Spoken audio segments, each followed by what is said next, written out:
Hey guys, and today I'm going to be showing you the new fish I got. So, I got some Cory catfish. You can see one of them back there, right behind that cryptocorine. You just went back there, there's another one. So these are Sterba's Cory catfish. I've got 3 of those, so there's 2 of them back there, and there's another one right there. So like I said, these are Sterba Cory catfish, and I got these at RMS Aquaculture in Middleburg Heights, Ohio. I don't know if you've heard of it.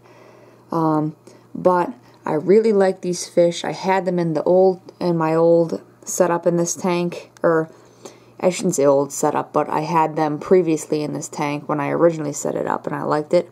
And after that whole disaster, I decided to kind of just start over, and I decided to first get these fish.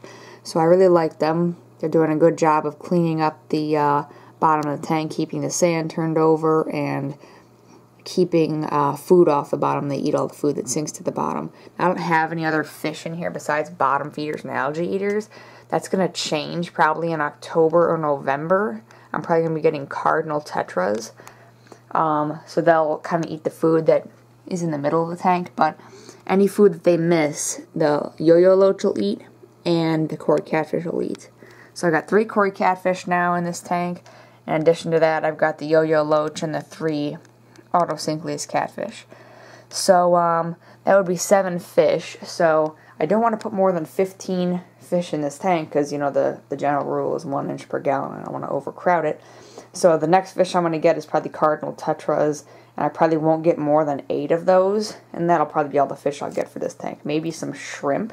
And the reason I say that is because the bogwood and some of the plants on it have been getting algae recently, and I'm not entirely sure why, but I've been dosing the CO2 and everything's been going fine with that, but for some reason there is green algae, and I think it's black hair algae that's on here, and there's some on the Anubias and some on the Java fern, so I might try to pick that off, maybe, I'm not sure. But yeah, it's not really a big problem, but I'm hoping the auto catfish will clean that up.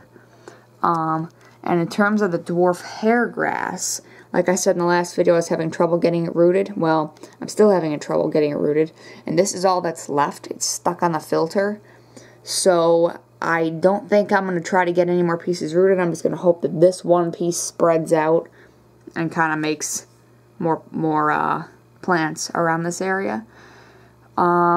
So all the plants have been pretty much doing fine. This cryptocorine went-eyed green is finally done melting, which is good.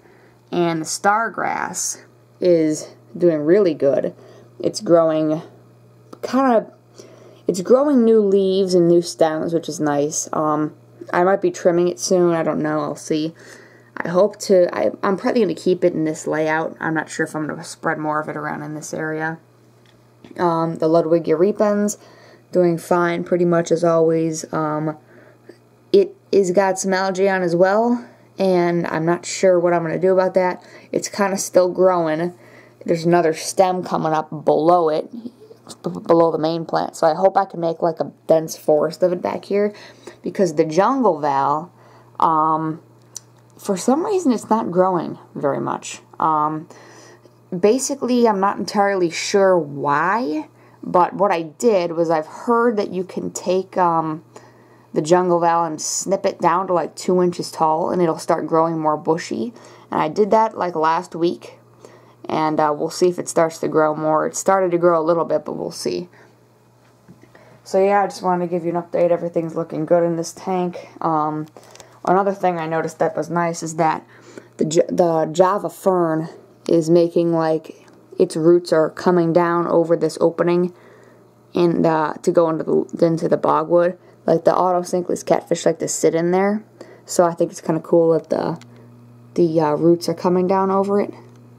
So yeah, I love the Cory catfish. They're really great fish. I hope to be making a some kind of fish informational video series about, you know, fish and plants and different livestock you can get for your tank. So the first one I'll probably be doing is Cory catfish.